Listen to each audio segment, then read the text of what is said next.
ఎల్లుండి ఆంధ్రప్రదేశ్లో కొత్త ప్రభుత్వం కొలువుదీరనుంది. టీడీపీ అధినేత చంద్రబాబు నాయుడు ఎల్లుండి ముఖ్యమంత్రిగా ప్రమాణ స్వీకారం చేయనున్నారు. ఉదయం 11:27 చంద్రబాబు చేత సీఎంగా గవర్నర్ అబ్దుల్ నజీర్ ప్రమాణ స్వీకారం చేయిస్తారు. గన్నవరం సమీపంలోని కేసరపల్లి వద్ద ప్రమాణ స్వీకారం కోసం ఏర్పాట్లు శరవేగంగా కొనసాగుతున్నాయి. ఈ ఏర్పాట్లను ఏపీ టీడీపీ అధ్యక్షుడు అచ్చెన్నాయుడు, సీఎస్ నీరబ్ కుమార్ దగ్గరుండి పర్యవేక్షిస్తున్నారు.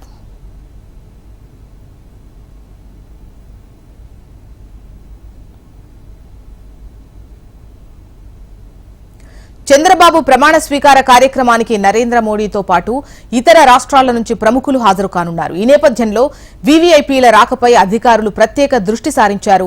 ఈ సందర్భంగా వాహనదారులు ఎలాంటి ఇబ్బందులు పడకుండా, రవాణాకు అంతరాయం ఏర్పడకుండా ట్రాఫిక్ మళ్లింపు మార్గాలను ఏర్పాటు చేశారు. కాగా నిన్న ఢిల్లీలో కేంద్ర మంత్రివర్గ ప్రమాణ స్వీకారానికి హాజరైన చంద్రబాబు ఈ మధ్యాహ్నం గన్నవరానికి చేరుకుంటారు.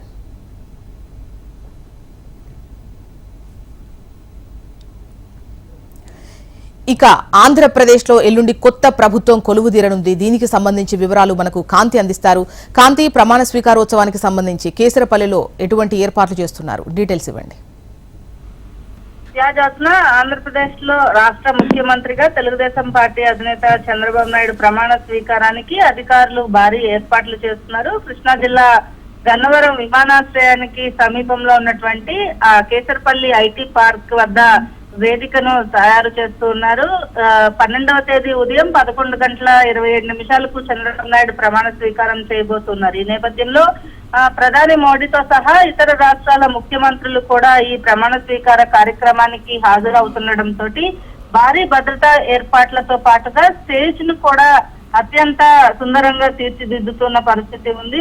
ముఖ్యంగా చూసుకున్నట్లయితే టీడీపీ రాష్ట్ర అధ్యక్షుడైనటువంటి అచ్చెన్నాయుడుతో పాటుగా సీఎస్ కూడా దగ్గరుండి ఈ ఏర్పాట్లన్నింటినీ చూస్తున్నారు. అలాగే ముందుగా కొన్ని అమరావతి ప్రాంతంలో కొన్ని ప్లేసెస్ ని అనుకున్నప్పటికీ కూడా అక్కడ ట్రాఫిక్ కి సంబంధించినటువంటి సమస్యలు తలెత్తే అవకాశం ఉన్న నేపథ్యంలో ఈ ప్లేస్ ని చూస్ చేసుకున్నారు. ఈ నేపథ్యంలో మొత్తంగా చూసుకున్నట్లయితే వీవీఐపీ గ్యాలరీలతో పాటుగా 3 ప్రత్యేక గ్యాలరీలను కూడా ఏర్పాటు చేస్తున్నారు. మొత్తం 14 ఎకరాల స్థలంలో ఈ సభా స్థలాన్ని అయితే ఏర్పాటు చేయడం జరుగుతుంది. 65 ఎకరాల్లో పార్కింగ్ కూడా కావాల్సినటువంటి ఏర్పాట్లన్నింటినీ కూడా దగ్గరుండి పర్యవేక్షిస్తున్నారు. సుమారు 2 లక్షల నుంచి 2.5 లక్షల మంది వచ్చి కూర్చుని చూసేందుకు ఏర్పాట్లను అధికారులు చేస్తూ ఉన్నారు. ఈ నేపథ్యంలో వర్షం పడినా కూడా ప్రమాణ స్వీకార కార్యక్రమానికి ఎటువంటి ఇబ్బంది లేకుండా ఉండేలాగా పటిష్టమైన షెడ్లను, అల్యూమినియంతో కూడిన పటిష్టమైన షెడ్లను కూడా వేయడం జరుగుతోంది. మొత్తంగా 2.5 ఎకరాల్లో ప్రధాన వేదిక ఉంటుంది, వీఐపీ గ్యాలరీ కూడా ఉంటుంది. అలాగే మిగిలిన 11.5 ఎకరాల్లో మిగిలిన నాయకులు, ప్రజలు కూర్చుని చూసేందుకు 3 పార్టీలకి సంబంధించినటువంటి నాయకులు ప్రమాణ స్వీకార కార్యక్రమానికి హాజరవుతారు. కాబట్టి దాంట్లోనూ కూడా ప్రధానమంత్రి వస్తున్న సభ కాబట్టి ఖచ్చితంగా కట్టుదిట్టమైన భద్రతా చర్యల నడుమ ఏర్పాట్లన్నీ కూడా పూర్తవుతూ ఉన్నాయి. రైట్ కాంతి.